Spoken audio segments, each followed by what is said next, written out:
Do not overlook what just happened in Provo. The Cougars of BYU just landed their third highest rated recruit ever. Not of this cycle, not since Kalani Sitake has been there. Their third highest rated commit of all time. Jake Hatch, Locked On BYU Cougars, is here to discuss Brock Harris, who is a borderline five-star tight end and an incredibly talented guy. We'll get to what he brings to the table, but I want to start with the big picture recruiting angle on this one, Jake. I look at, the schools that were after him. Oregon was one of them, amongst others. And sure, it helps that he is an in-state recruit, but BYU, getting a verbal commit, that's great. Got to work to keep him committed because this is not just a big-time player.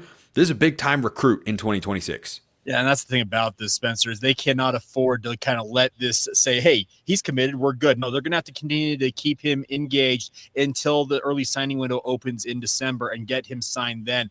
The bigger point that you make there is this is a kickoff, hopefully, for BYU football to put together what could be their greatest recruiting class quite literally ever. Brock Harris, you mentioned he's a borderline five-star guy. Well, guess what? They've got, I think, 6, 7, 8 guys who are either 4 or 5-star talents out there they're hoping to land in this cycle alone. Utah was after him. Michigan after him. Georgia after him. Dan Lanning was in the state of Utah in the last couple of months to see Brock Harris at his basketball game, and BYU comes out of the pack. So how do the Cougars capitalize on that? How do they go forward on the trail, Jake, and say, hey, now we've got Brock Harris. Hey, let's go get another highly rated blue chip guy. Hey, let's go, the class is sitting according to 24/7's rankings, number 37 in the country. How do we get that close to number 15? Because I think history shows you want to get into that top tier of college football, you've got to be at least in the top 15 sort of range recruiting. Yeah, well, here's the thing. The next guy up probably for BYU is Ryder Lyons, and you and I talked about him not that long ago on this very program. Here's the deal. I know that Brock and Ryder are very, very close. They have spent many, many hours throwing the football together. They talk often from what I understand, and having a guy of what Brock's caliber is might be an enticing prospect for Ryder Lyons to pick BYU. I look at the Ryder Lyons commit or potential commit, and again, you're going up against the heavy hitters, but I think people, no matter the geographic advantage or, Ryder Lyons is of an LDS background, and maybe that gives BYU an ingrained advantage they wouldn't otherwise have. I say, who cares? It's BYU. You stand out with a kid whatever way you can. And do you get the sense at all that it's going to affect Ryder Lyons' decision, that he might look at Brock Harris being at BYU and go, I want to throw the ball to that guy? Because who wouldn't want to throw the ball to him? But do you get the sense that there could be an impact there? No, I think there will be an impact because, as I said, they're close, they're friends, and obviously having a guy like Brock, who you mentioned, is a really, really phenomenal athlete. Most of all, that could be a guy like Ryder Lyons saying, "Yeah, well, we're going to go on missions about the same time. Why wouldn't I want to come back and throw the rock to that guy?" And the other part of it is there's a lot of other offensive skill talent that BYU's chasing in the recruiting pool in this 2026 class that could also go a long ways to selling a guy like Ryder Lyons, saying, "Hey, BYU's where I want to be because look at all these weapons that'll be there with me." Yeah, Harris, by the way, 6'6", 238 from Pineview High School down in St. George, which is a city I'm about to be moving to, actually, and is a wonderful, wonderful place indeed. But he's someone who athletically doesn't move like a lot of tight ends. He's not your traditional catch a pass every now and then in the flat and run for 5 yards sort of guy. He's kind of a borderline receiver hybrid type. Like, he's a highly rated prospect for a reason, Jake. And I think he's someone who can step onto BYU's campus, whether that's in 26 or 27. And I think he makes an impact right away. Okay, so Spencer, I said this on Locked On Cougars when he committed. A person inside the BYU football program sent me this message, said he's an absolute freak, and they also added shortly thereafter another text message to me. I honestly believe he would start for us right now, and he's still an 18-year-old high school senior, Spencer. He's that good of an athlete. They really think he is a phenomenal prospect, and you mentioned the teams that were after him. The likes of Georgia when they had Brock Bowers and some of the tight ends they've had, what Oregon's had in the recent past as well.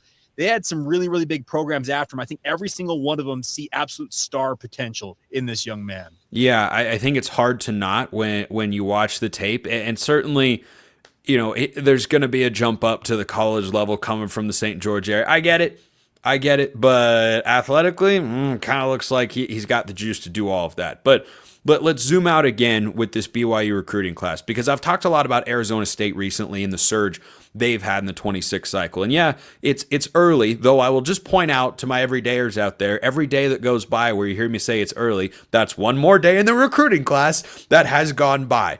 So I look at where BYU sits now. I think you want to try and climb at least inside the top 25. I think that is feasible. I mean, you look at what Arizona State has with a top 20 class right now. They picked up another commit the other day.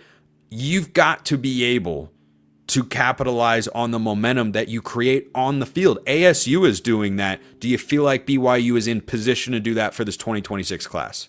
I do believe they are in position to do that. Now, obviously, you got to seal the deal and get guys signed. I'm talking about the Pula twins out of Timpview High School, who are both currently committed to UCLA, but it's very clear that they've got some wandering eyes and are looking at all options. There's another offensive tackle. He used to play defensive line, and Bot Mulatalo at Lone Peak here in Utah, who's a bona fide four-star prospect, former Oregon commit. I know that you're well aware of. There's other guys out there, like we already mentioned, a Ryder Lyons. All of these are bona fide 4- and 5-star talents, and if BYU can scoop them up, and I believe they're in a pretty good position to compete for them to the bitter end until they sign somewhere else. If BYU can do just that, yeah, they can find themselves inside the top 25 recruiting rankings, and that's where BYU aspires to be. They want to be a top-tier program, and they've got a lot of work to do to prove it. I look at Arizona State and say they could be the best recruiting team in the Big 12 year in and year out. You've got a lot of talent in your backyard. You've got a beautiful campus. You've got sunshine to recruit to. There are a lot of appealing elements about Provo as well. Where do you think? And again, you're in the first. You've made a first step on a 57-step plan to getting to the point where you can recruit at a level that allows you to put together a roster year in and year out with the portal, maybe just in the next couple of years, but one that you don't just feel like can make the playoff, but could actually make a run with some of the bigger teams in all of college football. How does BYU get there? How do they go from, hey, they picked up one kid, but everybody else like, they're just okay. They're trying to do more with less. How does BYU, along with ASU or anybody in the Big 12, kind of take that step in recruiting? Well, here's the thing. You just mentioned the term more with less. That's what BYU's done. The last year, that 11-2 team, Spencer, off the top of my head, I can think of, 2 guys across that starting lineup who were a 4-star prospect. We're talking a bunch of 2- and 3-star guys. BYU has relied heavily on development, bringing in a 2- and a 3-star guy and essentially getting 4- and 5-star production out of them. I use the term on my podcast all the time. Yeah, doing more with less is great. Why not do more with more? And do more with more is to get 4- and 5-star guys and get the development you talk about, but you can get more talent. And obviously that would increase BYU's ability to compete at a very high level. The hottest teams in the Big 12 recruiting-wise right now, Arizona State, BYU with the Brock Harris commitment. We'll see if they can get Ryder Lyons.